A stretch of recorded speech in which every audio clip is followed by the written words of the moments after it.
How to set up the game Creature Comforts by KTBG. Place this beautifully illustrated game board in the center of the table. Then you're going to place this hilltop tile in the matching space on the game board, and in a random position, this river dial in its spot on the river. We're then going to take this deck of cards, these are travelers, we're going to shuffle them up, we're going to place it on top of the inn. You'll see the picture on the back matches the artwork for the inn. When you're ready to start the game, the first action is to flip that top card over, so I won't do it just yet. Next is to locate the valley cards. There are some for the meadow, and there are some for the forest. You're going to need 6 in a standard game, or all of them in a longer game, so we're going to do 2 of each type, a couple of fall, a couple of summer, so we're going to toss one of these randomly out to the box, a couple of spring, toss one of those out randomly to the box. We're going to make a stack, but we want to flip it so it spring's on top. So then we want spring on the bottom, then summer, and then fall. So when we flip it, it'll be in the right order. And we're going to do the same thing with the other deck for the forest. 2 of each for spring, 2 for summer, 2 for fall. And then when we flip it, we want to make sure fall's on the bottom, spring's on top, and set them in their matching artwork spaces at the top of the board. Forest on the top left, and meadow on the top right. Each of these cards provides 2 unique action spaces in each round. This deck with the wheelbarrow icon, these are called improvements. We're going to shuffle this deck, and then we're going to randomly pull out 1 card for each of these numbered spots to the left of this ladder. The deck will just be placed right on top of these 6 cards.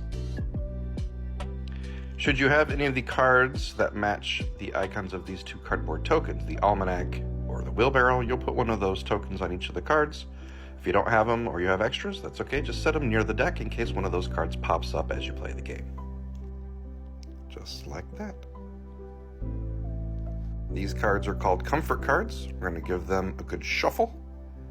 And then we're going to place 1 card in each of the 4 spots of Owl's Nest. Now, when you place them, you want to make sure that they're right side up. Oops, I'll fix that. That way everyone can read what they are. The deck will set off to the side and we'll make a discard pile nearby for that when it comes time for that. Let's take a look at the resources in this game. There's 2 whole categories of resources. We have these that are non-goods. We have these lesson learned tokens. We have coins. These little books are called stories. And we want to keep them separate from the goods because they cannot be exchanged like goods can be. So we'll put them in this little bowl. You could separate them into 3 separate little smaller bowls if you like, but this was handy to pass around the table. And in the other one, we're going to put all these goods. And again, separate them if you like, but there are 6 total. There's fruit.